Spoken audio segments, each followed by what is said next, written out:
Channel आज पढ़ने वाले numerical problem based on welding joint. So question है a plate 75 mm wide and 12.5 mm thick is joined with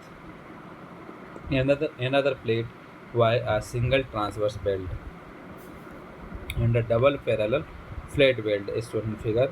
The maximum tensile and shear stresses are 70 megapascal and 56 megapascal respectively. Find the length of each parallel flat weld if the joint is subjected to both static and fatigue loading. ये question दिया हुआ है, एक plate है जिसकी wide 75 mm है और 12.5 mm thick है और ये जॉइंट है सिंगल ट्रांसवर्स वेल्ड में और एक डबल पैरेलल फ्लैट वेल्ड में, जो कि आप डायग्राम देख रहे होगा। डायग्राम दिया हुआ है। Maximum tensile and shear stress दिया है। टेंसाइल स्ट्रेस दिया है 70 मेगापास्कल एंड शेयर स्ट्रेस दिया है 56 मेगापास्कल। इसमें length of parallel flat weld निकालना है। इसमें सब्जेक्टेड जो जॉइंट दिया हुआ है वो दिया है बोथ स्टैटिक में एंड फटीग लोडिंग में। ये डायग्राम क्वेश्चन में दिया हुआ है। डबल पैरेलल फ्लैट वेल्ड है जिसमें ये दिया हुआ 75 mm और इसमें एक्सटर्नल पी लोड अप्लाई इसमें हो रहा है। तो सॉल्यूशन करेंगे तो सॉल्यूशन में सबसे पहले क्या लिखेंगे, गिवन लिखेंगे क्या दिया हुआ है। तो गिवन हो जाएगा विड्थ दिया हुआ है कितना 75 mm, थिकनेस दिया है 12.5 mm। इस तरीके से क्वेश्चन में ऊपर से दिया हुआ है। विड्थ दिया हुआ 75 mm, width equal to 75 mm, thickness है इसमें 12.5 mm। टेंसाइल स्ट्रेस 70 मेगापास्कल, तो sigma T equal to 70 megapascal, जिसको लिख सकते हैं 70 न्यूटन पर mm²। और शेयर स्ट्रेस इसमें दिया है 56 मेगापास्कल, तो टाउ इक्वल टू 56 मेगापास्कल, इसको लिख सकते हैं 56 न्यूटन पर mm²। इस तरीके से गिवन लिखेंगे क्या क्या चीज़ दी हुई है। So the effective length of belt L1 for the transverse weld may be obtained by subtracting 12.5 mm from the width of the plate. Effective length अगर निकालना है बेल्ट की L1, तो इसमें क्या करेंगे 12.5 mm को माइनस करेंगे जो लेंथ ऑफ बेल्ट दिया हुआ है। तो लेंथ ये कितना दिया है, इसका साइज कितना दिया है 75 दिया है, तो 75 माइनस 12.5 हो जाएगा।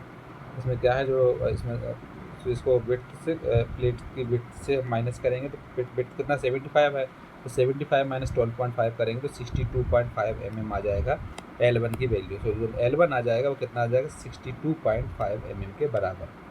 सबसे पहला पॉइंट है length of each parallel flat for static loading की कंडीशन में।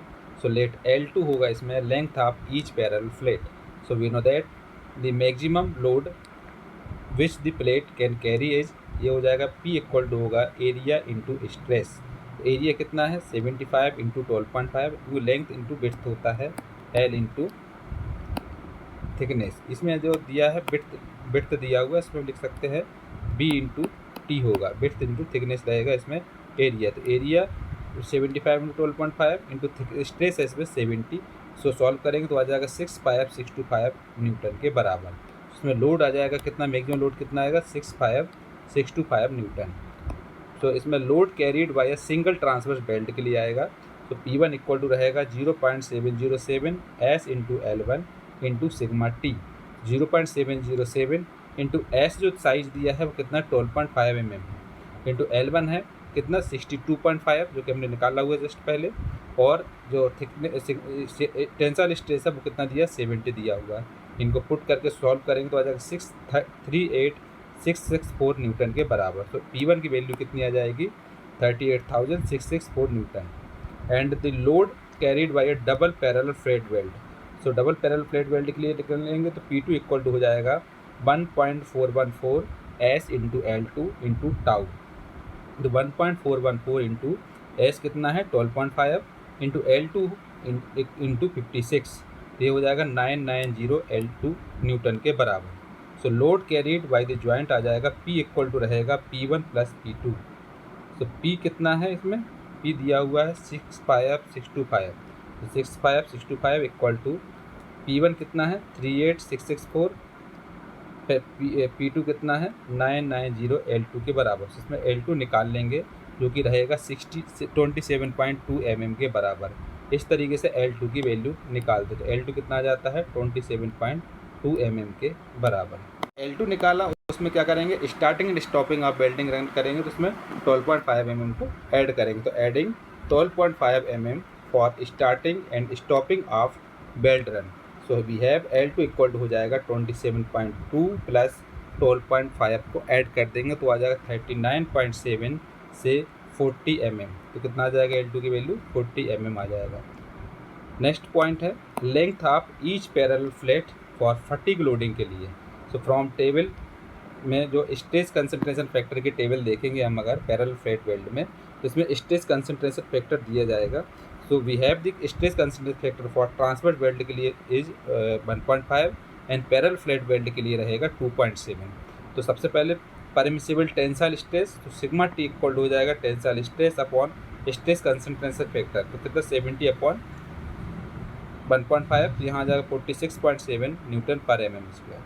परमिसिबल शेयर स्ट्रेस निकालेंगे तो टाउ इक्वल टू आ जाएगा shear stress 56 upon stress concentration factor 2.7। इसको सॉल्व करेंगे तो आ जाएगा 20.74 न्यूटन पर mm स्क्वायर। इस तरीके से हम टेंसाइल परमिसिबल टेंसाइल स्ट्रेस निकालते हैं और शेयर स्ट्रेस निकालते हैं। इसमें स्ट्रेस कंसंट्रेशन फैक्टर की एक टेबल होती है, उससे हम ट्रांसवर्स बेल्ट के लिए हम स्ट्रेस कंसंट्रेशन फैक्टर निकालते हैं और पैरेलल फ्लैट वेल्ड के लिए भी स्ट्रेस कंसंट्रेशन का फैक्टर का वैल्यू निकालते हैं। तो हम इसको रेशो निकाल देते हैं। तो सिग्मा टी आ जाए कितना 70/1.5, जिसको निकाल सकते हैं 46.7 न्यूटन पर एम स्क्वायर। और शेयर स्ट्रेस निकालेंगे तो 56/2.7 हो जाएगा, ये 20.74 न्यूटन पर एम स्क्वायर के बराबर आ जाएगा। इसके आगे है load carried by the single transverse belt. So ये आ जाएगा P1 equal to 0.707 S into L1 into sigma T. 0.707 into S कितना है 12.5 इंटू L1 है 62.5 और इंटू सिग्मा टी है जो 46.7। तो इसको हम पूरे को सॉल्व करेंगे तो आ जाएगा 25,795 न्यूटन के बराबर। ये P1 आ जाएगा सिंगल ट्रांसफर बेल्ट के लिए।